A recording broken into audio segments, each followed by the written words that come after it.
प्रयागराज के नैनी थाना क्षेत्र में हुई ताबड़तोड़ फायरिंग, एक व्यक्ति की मौत व एक घायल।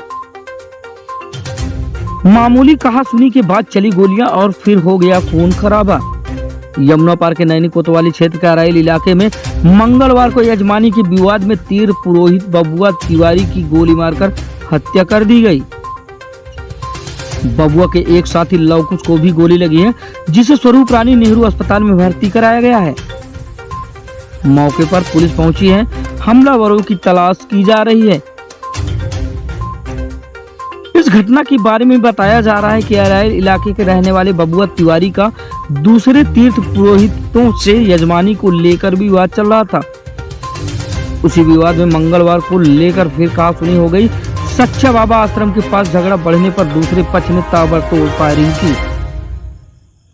गोली लगने से बबुआ की मौके पर ही मौत हो गई, जबकि उसका साथी लवकुश जख्मी हो गया। कुछ देर बाद मौके पर पहुंची पुलिस ने दोनों को अस्पताल भिजवाया, जहां डॉक्टरों ने बबुआ तिवारी को मृत घोषित कर दिया है और लवकुश का इलाज चल रहा है। उधर घटना को लेकर अरैल गांव में काफी हंगामा मचा हुआ है। पुलिस नाराज लोगों को शांत कराने का प्रयास कर रही है। हमलावरों की तलाश में पुलिस की टीमें भेजी गई हैं। जल्द ही आरोपियों को गिरफ्तार कर लिया जाएगा। देखिए दर्शक न्यूज़ 24 के लिए संवाददाता अभिषेक कुमार की रिपोर्ट। सर, यहाँ पर एक जनसाठ हुआ है, क्या पूरा मामला है? देखिए, आज दिन में करीब 12 बजे थाना नैनी पर यह सूचना प्राप्त हुई थी कि अरैल चौकी क्षेत्र में एक व्यक्ति को गोली लग गई है, जिससे कि उसकी मृत्यु हो गई है। तत्काल इस गंभीर सूचना पर स्थानीय पुलिस और उच्चाधिकारियों की टीम मैं फील्ड यूनिट के यहाँ पे पहुँची। प्रारंभिक जो जांच पड़ताल हुई है उसमें ये निकला है कि एक व्यक्ति आशीष उर्फ बबुआ तिवारी, इनके ही घर के बगल के रहने वाले पड़ोसी के द्वारा आज अपने लाइसेंसी असलहे से गोली मार दी गई, जिसमें एक व्यक्ति की मौके पर ही मृत्यु हो गई तथा एक व्यक्ति को जो गन शॉट थी उसे तत्काल SRN में इलाज के लिए भेजा गया है। इन दोनों पक्षों में यजमानी को लेकर के विवाद है। ये बताया जाता है कि इनका कोई रोस्टर और सर्कुलर रहता है, जिसके हिसाब से ये अलग अलग दिनों पर अलग अलग परिवार यजमानी करते हैं और इसी से अपना जीविकोपार्जन करते हैं।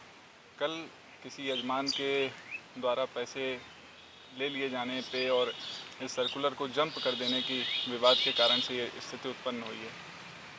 सर, ये जो पीड़ित है ये कह रहा है कि लगातार मैं अपनी जान माल की खतरे की पुलिस से शिकायत करता रहा, लेकिन पुलिस ने नहीं सुनी। अगर पुलिस ने सुनी होती तो ये वारदात नहीं। जी, जो पीड़ित पक्ष है उनसे हम लोगों ने भी बात की है और उन्होंने बताया है कि कल शाम को ही इन्होंने ये स्थानीय चौकी पर एक लिखित एप्लीकेशन दी थी। प्रथम दृष्टया ऐसा प्रतीत हो रहा है कि जो संबंधित चौकी इंचार्ज हैं वो मौके पर नहीं आए और यदि आके यहाँ पे इन दोनों पक्षों से वार्ता की गई होती तो ज़रूर इसका कुछ रास्ता निकाला जा सकता था। फिर भी जो घटना हो गई है उसमें तहरीर प्राप्त करके विधिक कार्रवाई प्रचलित है और बहुत जल्द जो अभियुक्त हैं उनकी गिरफ्तारी कर ली जाएगी। आरोपी पड़ोसी हैं? दोनों के घर अगल बगल के ही हैं, दोनों पड़ोसी हैं। घटना में कितने असलहे प्रयोग किए गए? जो तहरीर है उसके हिसाब से और जो मौके पे जांच पड़ताल की गई है उसमें 2 लाइसेंसी असलहों का प्रयोग होना बताया जा रहा है। कुल कितने लोग? 3 लोगों के द्वारा जो हमें तहरीर प्राप्त हुई है उसमें 3 लोगों को नामजद अभियुक्त बनाया गया है।